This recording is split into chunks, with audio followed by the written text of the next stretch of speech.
Welcome. Fintech and BNPL platform company Sileon have reported for the second quarter in 2023. To put some color to the numbers, I am honored to introduce to you the CEO, David Larsson. Welcome. Thank you very much. Always nice to be here. Good to have you.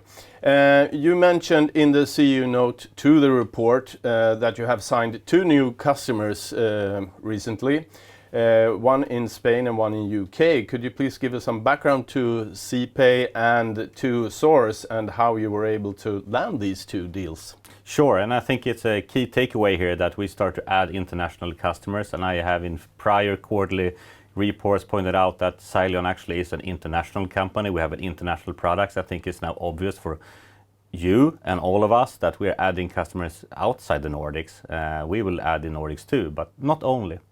So back to the question, CPay is one of the larger payment companies in Spain that see a huge value in our very flexible BNPL platform, how they can configure credit products in a couple of minutes and supply it to their merchants and customers.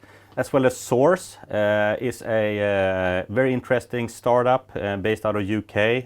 They provide an unsecured credit card, and they will add BNPL on top of their, as an addition to the functionality to their card. Which is like truly card-based BNPL, the core products that we are offering.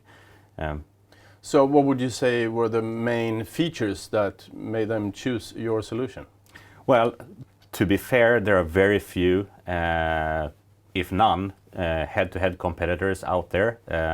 So a company like Source that are launching a credit card and want to add more features to the card and to stick out, there are not that many that can do what we're doing, and they searched for a long time, apparently, according to them, and found us. And also, another core is that we have the product done. The product is there. It can be up and running in 6 to 8 weeks. For a small company that Source, it will take a lot shorter if they want. Thank you. You're adding more solutions to your platform in cooperation, for example, with Provenir. Risk assessment launched in Q2, and this was also one of the features that made Visa invest with you. What other solutions do you have in place? So that's true. Adding more functionality on top of or in combination with our platform is a key strategy of ours. And then another strategy is to really use and cooperate with regional leading providers of the capabilities that add value for a card issuer in combination with our platform. So we're we're thrilled to partner with the world leaders such as Provenir that are providing risk assessment, KYC, anti-money laundering functionality pretty much as a service, and then a bank can get this all capabilities through our APIs. So yes, we tick a lot of the boxes that we had planned in terms of solutions. We're more than halfway. And your question regarding more functionality, yes, we are launching something that we call Smart BNPL in Q1 2024, and with Smart BNPL, a bank or card issuer will have the capability to notify or launch BNPL based on the merchant, based on the ticket size, based on the industry, and I think it's really much a way towards a responsible consumer lending. So for a larger bank, they can, more importantly than enable, they can disable BNPL at specific merchants or industries. Okay. You also state that the goal of reaching 40 BNPL SaaS customers by the end of 2024 seems realistic. How? Well, looking at the current pipeline that we have now internally at Sileon, and it's a truly international pipeline of larger card issuers, as well as the interest and the need of this type of product to, let's say, boost cards in comparison with what BNPL providers such as Afterpay, Affirm, even Klarna offer. we see a clear progress, and at the same time, each quarter we get more known. We are soon to become a technology leader in our specific niche of BNPL to add this functionality to cards. So yeah. After signing a contract, what does the onboarding process look like? So we typically say that it takes 6 to 8 weeks to get our card-based BNPL on existing credit cards, let's say. And that, when we say that, that is pretty much for a mid-size or large card issuer bank. For a smaller fintech, let's say, it can go dramatically faster.